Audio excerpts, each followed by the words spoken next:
जी, अस्सलाम वालेकुम वरहमतुल्लाहि वबरकातुहू। आज की वीडियो में हम लोग सीखेंगे कि हम लोग किस तरह से थंबनेल्स बना सकते हैं, जैसा कि आप लोग स्क्रीन पर देख रहे हैं। ये थंबनेल्स मैंने कुछ डिज़ाइन किए हुए हैं, तो आज हम लोग डिज़ाइन करेंगे। आपने जाना है सीधा क्रिएट न्यू के ऊपर और यहाँ पर क्रिएट न्यू पर क्लिक करेंगे तो आपके पास रिसेंट साइजेस आ जाएंगे। नहीं तो आपने यहाँ पर विड्थ देनी है 1920 और हाइट देनी है आपने 1080 और यहाँ पर रेजोल्यूशन में आप कुछ भी सिलेक्ट कर सकते हैं, 72 से लेकर 300 तक, 72 तक भी ठीक है। उसके बाद कलर मोड में आपने यहाँ से कोई भी कलर ले सकते हैं, लेकिन जो सोशल मीडिया के लिए होता है वो RGB कलर होता है। बाकी आप CMYK वगैरह भी ले सकते हैं। उसके बाद आपने जब ये ओपन हो जाए उसके बाद आपने यहाँ पर प्लेस एम्बेडेड में जाना है और यहाँ से कोई भी इमेज जो कि आप अपनी यूज़ करना चाहते हैं थंबनेल में, वो आपने इनमें से सेलेक्ट कर लेनी है। कोई भी इमेज हो सकती है वो। तो जैसे ही आप उसे सेलेक्ट कर ले, आपने प्लेस के ऊपर क्लिक करना है, वो आपके डैशबोर्ड पर आ जाएगी। उसके बाद आपने इसे करना सेलेक्ट और उसके बाद सेलेक्ट में जाकर आपने यहाँ से सब्जेक्ट पर क्लिक कर देना है। थोड़ी सी प्रोसेसिंग होगी, प्रोसेसिंग के बाद आपका सिलेक्शन कंप्लीट हो जाएगी। तो आपने यहाँ पर साइड में आपको लेयर का एक पैनल मिलेगा, यहाँ पर नहीं तो नीचे मिल जाएगा। तो आपने वहाँ पर क्लिक करके अपनी इस लेयर को सिलेक्ट करना और मास्क कर देना है। ठीक है, जैसे ही आप मास्क करेंगे, मास्क करने के बाद अब आपने क्या करना है, इसकी इमेज की जो है थोड़ी सी एडजस्टमेंट करनी है। जिस जगह पर आप लोग इमेज को रखना चाहते हैं आपने एडजस्ट कर लेना है। उसके बाद जैसे एडजस्ट हो जाए, अब आपने क्या करना है, आपने जाना है जो भी टॉपिक हो उसके रिलेटेड आपने सर्च करनी है। इमेजेस जो भी इमेज आपको अच्छी लगे आपने उसके ऊपर सिंपल करना है क्लिक। तो जैसे आप क्लिक करें, आपके राइट क्लिक करके आपने कॉपी इमेज करके यहाँ पर आकर Ctrl+V से पेस्ट कर देना है। जैसे ही आप पेस्ट करेंगे, अब आपने फिर से जाना लेयर पैनल में और वहाँ से अपनी इमेज को ले जाना है बैक साइड में। तो जब आप अपनी इमेज को अपनी जो लेयर है उसके बैक साइड में ले जाए, उसके बाद आपने एक न्यू लेयर ऐड करनी है और ब्रश को लेकर आपने उस इमेज से एक कलर लेना है और अपनी जो बैकग्राउंड है उसके ऊपर लगा लेना है वो कलर सारा। ठीक है, उसके बाद आपने मास्क ले लेना है। तो मास्क लेने के बाद आपने फिर से ब्रश को सिलेक्ट करना है और ब्रश का साइज़ कर लेना है थोड़ा छोटा, और जो आपकी इमेज है जो आपने गूगल से उठाई है उसको इस तरह से एडजस्ट कर लेना है। तो जब आप लोग इसे एडजस्ट करेंगे तो आप लोगों ने ख्याल करना है कि जो यहाँ पर नीचे आपको साइड में कलर नज़र आ रहे हैं ब्लैक एंड वाइट, ऊपर नीचे वाला आपने यहाँ पर ब्लैक सेलेक्ट करना है और कलर इसी से आपका कलर यहाँ से रिमूव होगा। जब आपकी इमेज यहाँ से रिमूव होना स्टार्ट हो जाए, आपने अपना जो एडजस्टमेंट है वो अपने हिसाब से कर लेनी है, ताकि वो जो पिछला कलर है उसके साथ मैच हो जाए। उसके बाद अब आपने क्या करना है, आपने फिर से गूगल में जाना है और यहाँ से जो दूसरी इमेज आप लगाना चाहते हैं बैकग्राउंड में वो लगा लें। तो यहाँ से मैं इमेज देखता हूँ जो मुझे अच्छी लगेगी वो मैं ले लूँगा। इस टर्म पर नहीं मिल रही थी इसलिए मैंने दूसरी टर्म इख्तियार की और उसमें से मुझे कुछ इमेजेस मेरी ये वाली इमेज मैंने सेलेक्ट की और इस पर भी मैंने वही इफेक्ट लगाया कि ब्रश को सिलेक्ट किया और यहाँ से जो चीज़ नहीं चाहिए उसे मैंने रिमूव कर दिया सिंपल। तो ब्रश आप लोगों के काफ़ी ज़्यादा काम आने वाला है। अब मैंने एक और न्यू लेयर ली और उससे ब्रश लिया और ब्रश से मैंने एक कलर लिया जो कि मैं अपनी ट्यून देना चाहता हूँ जो सी, वो कलर मैंने सेलेक्ट किया और सेलेक्ट करने के बाद अब मैंने जो लेयर न्यू ऐड की थी उसके ऊपर इसे ड्रैग करना स्टार्ट कर दिया। ये हमारी इमेजेस पर अप्लाई नहीं हो रहा, जब हमने न्यू लेयर अप्लाई की है इसलिए जो लेयर है उसके ऊपर सारा कलर जा रहा है। अब मैं यहाँ पर जाता हूँ नॉर्मल में, यहाँ से मैं कोई भी एक सेलेक्ट कर लूँगा जो कि मेरी मतलब कि मुझे अच्छा लगेगा।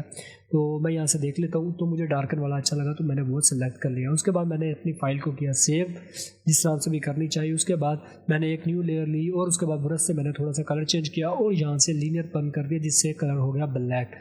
अब मैंने क्या किया, जो मेरी मेन इमेज है करेक्टर वाली उसको मैंने किया सेलेक्ट, बल्कि नहीं, जो मैंने लास्ट वाली लेयर ऐड की उसे मैंने सेलेक्ट किया और उसको मास्क किया और ब्रश का साइज़ को छोटा किया। इस बार मैंने जो कलर है उसको ब्लैक ही रहने दिया और यहाँ से मैं अब रिमूव करना स्टार्ट कर दूँगा।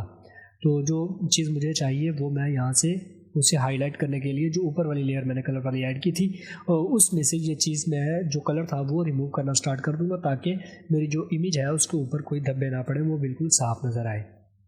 तो ये काम मैं जल्दी जल्दी से कर देता हूँ।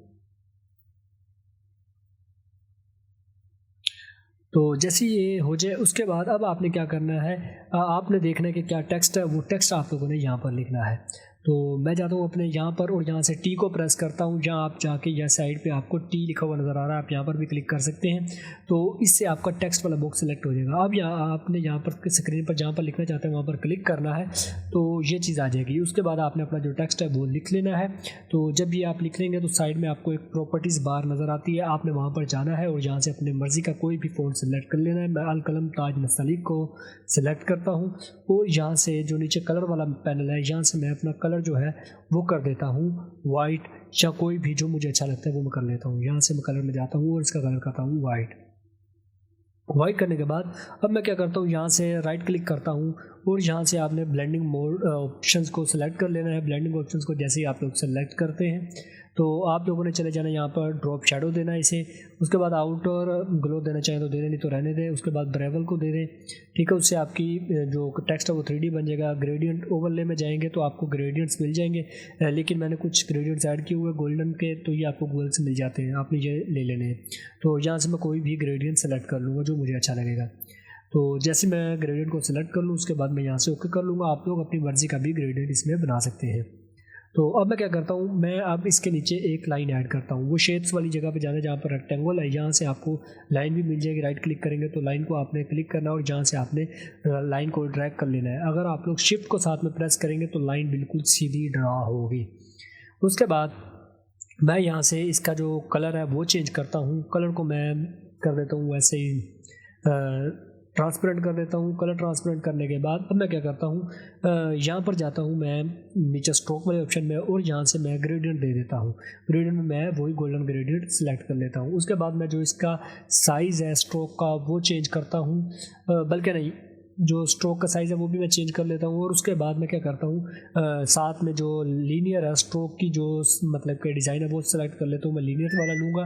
उसके बाद यहाँ से मैं जो इसका साइज़ है वो थोड़ा सा कम कर दूँगा। जब मैं इसका साइज़ करता हूँ थोड़ा सा कम, तो ये देखें जी हमारी जो लाइन है वो हमारे जो टेक्स्ट के मुताबिक आना स्टार्ट हो गई है, ठीक है। उसके अलावा आप नीचे जाके प्रॉपर्टीज़ में नीचे जाके भी इसको लाइन दे सकते हैं, लेकिन मैं ये तरीका प्रेफर करता हूँ। उसके बाद मैं क्या करता हूँ, एक इंग्लिश का टेक्स्ट लेता हूँ और जो कि मेरी दूसरा हिस्सा था टेक्स्ट का, तो मैंने ये लिया और उसके बाद यहाँ से एक फ़ॉन्ट सेलेक्ट कर लिया। फ़ॉन्ट का नेम आप साइड में प्रॉपर्टीज़ में देख सकते हैं, ठीक है। उसके बाद इसे मैं एडजस्ट कर लेता हूँ, थोड़ा सा साइज़ बड़ा कर लेता हूँ जो कि नज़र आए लोगों को। मेन फोकस हमारा इस वर्ड पर है, इसलिए मैंने इसे इंग्लिश में और थोड़ा सा बड़ा करके देखा है, ठीक है। उसके बाद इसके ऊपर आप लोग जो भी है मतलब कि राइट क्लिक करके आप लोग जा सकते हैं ब्लेंडिंग ऑप्शंस में और यहाँ से आप मुख्तलिफ तरह की चीज़ें लगा सकते हैं। मैं यहाँ से ड्रॉप शेडो देता हूँ फिर से और ब्रेवल कर देता हूँ, ठीक है। उसके बाद अगर आप चाहें तो कलर ओवरले दें या ग्रेडियंट ओवरले दें, वो आपकी अपनी मर्ज़ी है। तो यहाँ पर मेरे कुछ प्री डिफाइंड भी कलर्स होते हैं, ग्रेडियंट्स होते हैं, वो आप यहाँ पर यूज़ करके देख सकते हैं। जो भी आपको अच्छा लगे वो आप लोग इसके ऊपर अप्लाई करके देखें, जो रिज़ल्ट आपको अच्छा दे रहा हो। तो अभी फ़िलहाल के लिए मैं अप्लाई कर देता हूँ। बाकी जो नेक्स्ट चीज़ें हमारी वो हम कवर करने के बाद, जो टेक्स्ट है ये हमारा मेन टेक्स्ट है तो इसके ऊपर हमारा ज़्यादा काम होगा। तो इसके अंदर मैं कोशिश करूँगा कि ज़्यादा से ज़्यादा अपनी जो इनपुट है वो दूँ ताकि अच्छी आउटपुट हमें आ सके। तो आप लोग इन जो ग्रेडियंट ओवरले वाले हैं इसके ऊपर जब क्लिक करेंगे ना तो फिर आपके पास ये ऑप्शन शो होंगे। तो आपने इन ऑप्शन में से जो भी आपको ऑप्शन अच्छा लग रहा है वो आप चूज़ करें, जो ग्रेडियंट वगैरह अच्छा लग रहा है वो करें, या फिर आप यहाँ पर क्लिक करके अपनी मर्ज़ी का कलर सेलेक्ट कर सकते हैं। आप लोग अपनी मर्ज़ी का कोई भी ग्रेडियंट बना सकते हैं जो भी आपको अच्छा लगे, ठीक है। तो यहाँ पर मैं थोड़ा सा जल्दी जल्दी से काम कर लेता हूँ।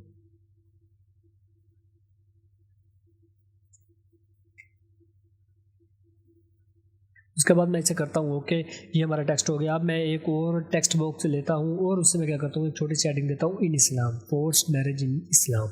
और इसका जो मैं फ़ॉन्ट है वो थोड़ा सा रखूँगा स्टाइलिश टाइप, डिज़ाइनिंग टाइप वाला रखूँगा, जिससे ये जगह थोड़ी सी कम है, ठीक है जी। ये आप फ़ॉन्ट देख सकते हैं, ये वाला आप रख सकते हैं आराम से। या इसके अलावा आप ये देखें जी मेरे ये सारे बड़े नज़र आ रहे हैं, तो मैंने यहाँ पर नीचे आके ये टेक्स्ट वाली दे दी है। यहीं से आप लोग अंडरलाइन भी कर सकते हैं अपने टेक्स्ट को। तो अभी फ़िलहाल के लिए मैं अपने टेक्स्ट को यहाँ पर रख देता हूँ। अब हमारी आती है इमेज की ट्यूनिंग की बारी, जो हमारी करैक्टर की इमेज है। इसे मैं करता हूँ सेलेक्ट फ़िल्टर में जाता हूँ और कैमरा रॉ फ़िल्टर के अंदर चले जाता हूँ।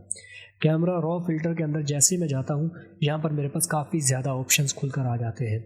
यहाँ से मैं थोड़ी सी इसको कूलिंग इफेक्ट दूंगा, टिंट में जाके टेम्परेचर लो करूँगा, उसके बाद टिंट को थोड़ा सा हाई कर दूँगा ताकि मेजेंडा कलर आ जाए। उसके बाद एक्सप्लोर को थोड़ा सा कम करूँगा, एक्सपायर को, कॉन्ट्रास्ट को ज़्यादा करूँगा ताकि ब्लैक ज़्यादा और वाइट में फ़र्क आवाज़ हो सके। उसके बाद हाईलाइट को थोड़ा सा ज़्यादा, शेडो को थोड़ा सा कम। इनको आप अपने हिसाब से थोड़ा बहुत आगे पीछे करके देख सकते हैं। और यहाँ पर मैं देखता हूँ कि अगर टेक्सचर हमारा अच्छा लगेगा तो इसे ऐड करेंगे, नहीं तो नहीं। और एक्सपोजर को बाद में आप लोग ज़्यादा कम करके देख सकते हैं। जहाँ पर आपकी इमेज अच्छी बन रही हो वहाँ पर आपने इसे अप्लाई करना है। सेम सेटिंग अप्लाई करने की कोई ज़रूरत नहीं है, ठीक है। उसके बाद मैं यहाँ पर चले जाता हूँ कलर ग्रेडिंग वाले ऑप्शन में। कलर ग्रेडिंग वाले ऑप्शन में हमारे पास क्या आता है, कुछ व्हील्स आ जाते हैं जिनसे आप लोग अपने हाइज, लोज, हाईलाइट, शेडोज़ और जो आपके मिड्स हैं इनके अंदर आप लोग कलर्स को फिल कर सकते हैं।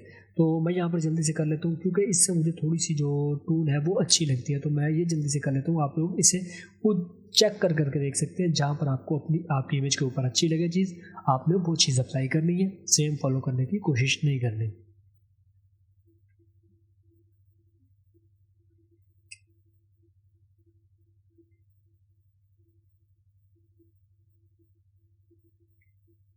ठीक है, जो कलर ग्रेडिंग थी वो मैंने अपने हिसाब से कर लिया, लेकिन जो टेक्सचर है वो मुझे इतना अच्छा नहीं लग रहा, तो मैं थोड़ी सी क्लियरिटी को कम करता हूँ और थोड़ा सा जो टेक्सचर है इसे भी मैं कम कर लेता हूँ। और यहाँ से मैं अब इसके टेक्सचर के साथ थोड़ी सी छेड़छाड़ करता हूँ, क्लियरिटी के साथ थोड़ी सी छेड़छाड़ करता हूँ और इसे करता हूँ ओके। तो ये देखिए जी, हमारा जो कलर है वो यहाँ पर अप्लाई हो चुका है। अब ये जो हमारी इमेज है इसे हम करेंगे थोड़ा सा क्लियर करने के लिए आपने क्या करना है, यहाँ पर जाना है अपने डोज वाले फिल्टर बल्कि शार्पन वाले में जाना है, यहाँ से ब्लर को करना है सेलेक्ट। लेकिन आप जब ब्लर को सेलेक्ट करेंगे और अप्लाई करने लगेंगे तो आपको एक एरर आएगा। तो आपने क्या करना है, अपनी इमेज को करना है convert to smart object, right click करके, और यहाँ पर जैसे आप राइट क्लिक करके स्मार्ट ऑब्जेक्ट करेंगे तो एक बार फिर एरर आएगा। फिर आपने इसे करना है कन्वर्ट टू स्मार्ट ऑब्जेक्ट और फिर से आपसे इसने करना है रस्टराइज। जैसे ही आप रस्टराइज करेंगे अब आप लोग इसके ऊपर ब्लर वाला इफेक्ट लगा सकेंगे। ब्लर वाले इफेक्ट से क्या होगा कि आपकी जो स्किन है वो थोड़ी सी स्मूथ हो जाएगी। तो ये देखें, मैं यहाँ से अपनी जो स्किन है उसे स्मूथ कर रहा हूँ।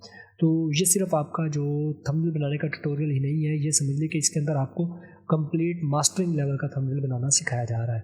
तो वीडियो को स्किप ना कीजिएगा और हो सके तो ज़्यादा से ज़्यादा इसे शेयर करें और वीडियो को लाइक भी करें। तो यहाँ पर आपने अपने हिसाब से जो ब्लर वगैरह है वो ऐड करते ना, बहुत ज़्यादा ब्लर ही नहीं करना, तो उससे इमेज जो आपकी है वो ज़्यादा अच्छी नहीं लगेगी, बल्कि भद्दी सी लगना शुरू हो जाएगी। तो मैं यहाँ पर ब्लर इफेक्ट लगा के उसके बाद अब हम शार्पन वाला इफेक्ट भी इसमें यूज़ करेंगे। वो कैसे यूज़ करेंगे अभी मैं आपको बताता हूँ। अब हमने यहाँ से लेना है शार्पन वाला टूल। शार्पन वाला टूल लेके हमने जो हमारे हेयर्स हैं उनके ऊपर लगाना है, ताकि जो हेयर्स हैं वो थोड़े से शार्प नज़र आए, क्लियर नज़र आए। तो मैं सारे जितने भी हेयर्स हैं वो सबके ऊपर अप्लाई कर देता हूँ ये इफेक्ट। ठीक है, उसके बाद हम डोज को भी इस्तेमाल कर सकते हैं और जो बर्न टूल है उसे भी इस्तेमाल कर सकते हैं। बर्न टूल से क्या होगा, जो आपका कलर है वो ब्लैक हो जाएगा, और जो डोज टूल है वो हम लोग ज़्यादातर स्किन पर इस्तेमाल करते हैं ताकि थोड़ी सी हाईलाइटिंग दे सकें अपनी स्किन के ऊपर। मेरी जो ये करेक्टर है इसके ऊपर ऑलरेडी जो हाईलाइटिंग काफ़ी ज़्यादा है, इसलिए मैं इस पर डोज टूल को इस्तेमाल नहीं कर रहा। तो आप लोग उसे सीखने के लिए मुकम्मल प्लेलिस्ट बनी हुई है फोटोशॉप के ऊपर, जो ज़्यादा से ज़्यादा 1 घंटे की होगी। अगर आप वो मुकम्मल देख लेते हैं तो आप लोग फोटोशॉप में मास्टर लेवल के एडिटिंग कर सकते हैं। तो जहाँ जहाँ पर मुझे ज़रूरत पड़ रही है बंद करने की, मैं वहाँ पर बंद कर रहा हूँ ताकि इमेज में थोड़ी सी क्लियरिटी आ सके। अब मैं क्या करता हूँ, जो हमारे करैक्टर का जो सूट डाला हुआ उसे भी थोड़ा सा ब्लर करता हूँ, ताकि जो इसके अंदर थोड़ी सी मतलब कि कलरिंग की थोड़ी सा इशू आ रहा है, तो उसे मैं थोड़ा सा एडजस्ट करने की कोशिश करता हूँ। तो ब्लर को मैंने सेलेक्ट किया और यहाँ से मैंने इसके ऊपर अप्लाई करना शुरू कर दिया। तो आप लोग भी इस तरह से कर सकते हैं।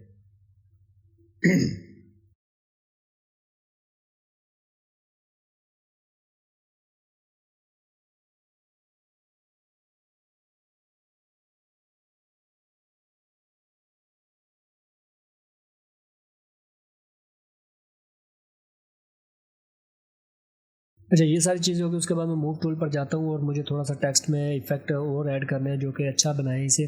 तो मैं यहाँ पर जाता हूँ अपने टेक्स्ट पर, इंग्लिश वाले पर, और यहाँ पर मैं जो इफेक्ट वाला यहाँ से चेक करता हूँ थोड़े से जो इफेक्ट है उन्हें कम ज़्यादा करके कि मेरे जो बैकग्राउंड वगैरह उसके हिसाब से कौन सा ज़्यादा सूट कर रहा है। अगर इनमें से कोई भी नहीं करेगा तो मैं फिर से जाऊँगा ब्लेंडिंग ऑप्शन में डबल क्लिक करके। तो यहाँ से मैं अब क्या करूँगा, जो हमारा ड्रॉप शैडो है इसे मैं थोड़ा सा बढ़ा चढ़ा कर देखूँगा या कोई और इफेक्ट लगा कर देखूँगा जो मेरी जो वीडियो है उसके हिसाब से अच्छे लग रहे हैं, जो मेरा थंबनेल है उसके हिसाब से बेटर हो, जो मेरे थंबनेल को मोर अट्रैक्टिव बनाए, जिससे जो जो भी है उसका मेन वर्ड के ऊपर फोकस ज़्यादा पड़ सके। तो मैं मुख्तलिफ़ तरह के इफेक्ट्स लगाऊंगा, आप भी ये ट्राई कर सकते हैं। मुख्तलिफ़ तरह के जो थंबनेल्स हैं उनके अंदर मुख्तलिफ़ तरह के इफेक्ट्स आप लोग ट्राई कर सकते हैं।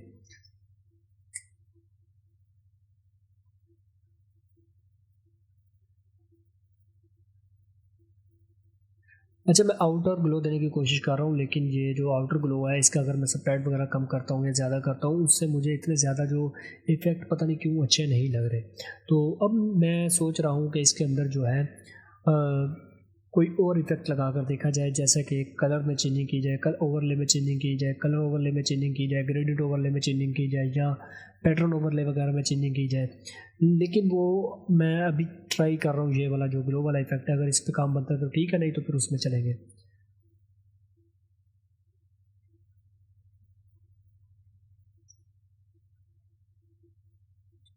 देखने में ये चीज़ भी अच्छी लग रही है, लेकिन मैं ग्रेडियंट और चेंज करके देखता हूँ, शायद कोई अच्छा सा ग्रेडियंट हो जो कि मेरे थंबनेल के हिसाब से उससे सूट कर रहा हो। तो ये देखें मैंने पैटर्न अप्लाई किया है, तो पैटर्न में मुझे थोड़ी सी क्लैरिटी अच्छी लगी है। तो मैं यहाँ से पैटर्न मुख्तलिफ तरह के अप्लाई करके देखता हूँ, जो कोई भी पैटर्न मुझे अच्छा लगेगा वो मैं अप्लाई करके देखूँगा। अच्छा, मैंने ओवरले को भी ख़त्म कर दिया है, आउटर ग्लो को भी ख़त्म कर दिया, उसके बाद स्ट्रोक को भी ख़त्म कर दिया और ब्रेवल को भी ख़त्म कर दिया। तो ये देखें, ये एक अच्छा फाइनल आउटपुट आया। मुझे पैटर्न अप्लाई करता हूँ और जो हमारा डार्क शैडो है सिर्फ मैं इन दोनों को अप्लाई करता हूँ। ठीक है, अगर हुआ तो ब्रेवल को ऐड करूँगा, नहीं तो नहीं। ये देखें कितना अमेजिंग इफेक्ट आपके सामने बनकर आ चुका है। तो इसमें अब एक और चीज़ ऐड करता हूँ कि जो हमारा मैंने लिखा है इन इस्लाम साइड पर लिखा हुआ है, तो इसे मैं इस साइड पर ले आता हूँ और इस जगह पर जो इन इस्लाम वाली जगह थी यहाँ पर मैं अपने सोशल मीडिया आइकन्स लगाऊंगा। तो उसको यहाँ पर लगाने की सोशल मीडिया आइकन की ये ज़रूरत है कि एक तो कोई आपका थंबनेल इस्तेमाल नहीं कर सकता, दूसरी ये बात होगी कि आप लोग ये जो जगह होती है ये वैसे भी यहाँ पर जब मोबाइल में या कंप्यूटर में ओपन करें तो यहाँ पर टाइम आ रहा होता है। तो ये चीज़ ध्यान रखें कि यहाँ पर अपना टेक्स्ट कोई भी ना लिखे, ताकि वो टेक्स्ट आपके टाइम के नीचे ना आए। ठीक है, तो यहाँ से मैं अपना जो सोशल मीडिया वाली मैंने एक टेम्पलेट बना के रखा हुआ है वही मैं यहाँ पर ऐड करता हूँ और इसे यहाँ पर एडजस्ट कर लेता हूँ। अब आपने इसे एक्सपोर्ट किस तरह से करना है, मेन बात आती है अब इसे एक्सपोर्ट करने की। तो एक्सपोर्ट की कुछ सेटिंग है इंपॉर्टेंट जो कि आप लोगों ने लाजमी देखनी है, अगर वो नहीं देखेंगे तो उसमें आप लोग गलती कर लेंगे, फिर आपका थंबनेल अपलोड नहीं होगा। यहाँ पर एक्सपोर्ट में जाना है, एक्सपोर्ट एज में जाना है और यहाँ से अब आपके सामने एक नया डायलॉग बॉक्स ओपन होकर आ जाएगा। तो अब आपने क्या करना है, यहाँ पर आपने देखना है कि इसका साइज़ क्या है। तो आपने ये देखना है कि 2 MB से कम हो साइज़। ठीक है, यहाँ से आपने दूसरी जो सेटिंग्स है इन्हें आपने नहीं छेड़ना, बस 2 MB से कम हो। अगर आपका 2 MB से ज़्यादा हो तो आपने स्केल में जाके इसका साइज़ कम कर लेना है। ठीक है, उसके बाद आपने इसे क्या करना है, एक्सपोर्ट कर लेना है। जिस भी जगह पर आप एक्सपोर्ट करना चाहते हैं वहाँ पर जाएं और सिंपल एक्सपोर्ट के ऊपर आपने यहाँ पर सेव के ऊपर आपने करना है क्लिक, जो नाम देना चाहें दे के सेव कर दें। बस ये चीज़ होगी, ये आपका सेव हो गया। तो उम्मीद करता हूँ कि आप लोगों को मुकम्मल थंबनेल बनाने का पता लग गया होगा। तो अगर मैं कम्प्लीटली एक एक स्टेप के ऊपर डिटेल से बात करता तो ये वीडियो शायद 1.5 से 2 घंटे की भी हो सकती थी। तो लेकिन मैंने आपका टाइम भी बचाया और आपको नॉलेज भी दिया। तो अगर वीडियो अच्छी लगी तो वीडियो को लाइक करें और चैनल को सब्सक्राइब कर दें, क्योंकि इस तरह की इन्फॉर्मेटिव वीडियोस आपके सामने मैं लेकर आता रहता हूं। और जो हमारी फ़ोटोशॉप की मुकम्मल प्लेलिस्ट है वो मैं एंड स्क्रीन पर भी दे दूंगा और नीचे डिस्क्रिप्शन में लिंक भी दे दूंगा। अगर किसी ने वो विज़िट करना हो तो वो जाकर विज़िट कर सकता है। तो मिलते हैं नेक्स्ट वीडियो में। टेक केयर, अल्लाह हाफिज़।